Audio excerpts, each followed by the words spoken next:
Hi there, I'm Coca Gonzalez from KG Games, and in this video I'm gonna be recommending the best controller for each video game console, the one I recommend using for each of them. We're gonna start with the PC. If you use any version of Windows, I recommend the Xbox 360 wired controller. There are a lot of PC controllers, but in my opinion, they're either too expensive, don't work well, or are not comfortable. This controller is ergonomic, works great, and it's almost plug and play. The only inconvenience is that you'll sometimes have to do some button mapping, but that applies to most controllers. Now for the Sony consoles. For the PlayStation 1, you've got the PlayStation controller and the DualShock.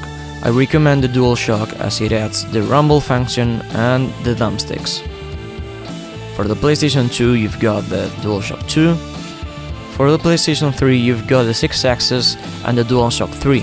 In this case, I also recommend the DualShock 3 as the 6-axis controller doesn't have the rumble functionalities. For the PlayStation 4, there are two revisions of the DualShock 4. I recommend DualShock V2, which has a better battery. The thumbsticks don't wear so much and you can see the light from the touchpad. Now we move to the Microsoft consoles.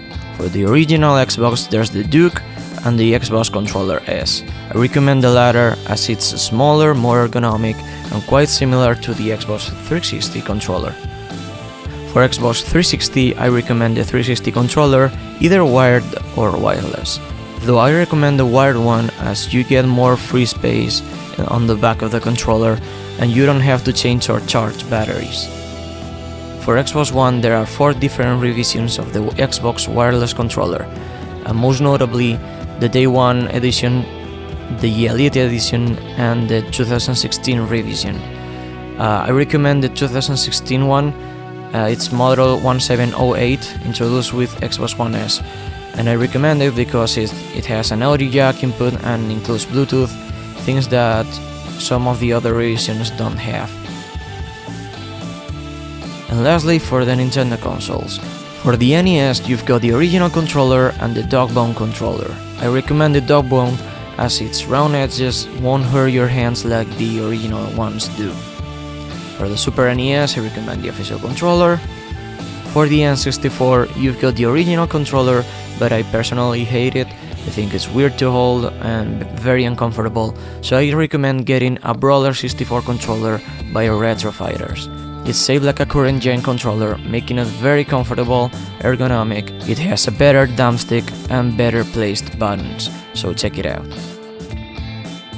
For the GameCube, I recommend either the official wired controller or the Wavebird wireless controller. Both of them are great.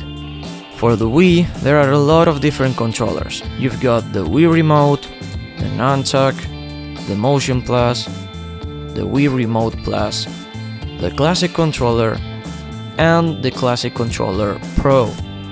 So, if you want to play games that have classic controls like Resident Evil and Resident Evil 0, I recommend the Classic Controller Pro, but odds are you're not gonna use it in many games.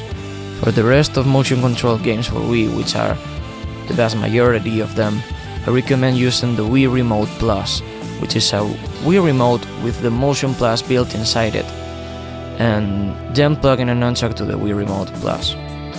For the Wii U, you've got the gamepad and the Pro controller. For the Wii U games that don't need to use the gamepad, for example Bayonetta, I highly recommend the Pro controller as it's smaller, lighter, and has a great battery life.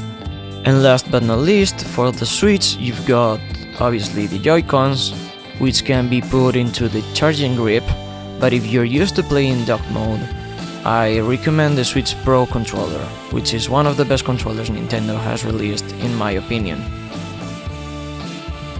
And that's pretty much it. I hope this video was useful for you and that now you know better which controllers are around there and which ones might be the best ones for you. Thanks for watching.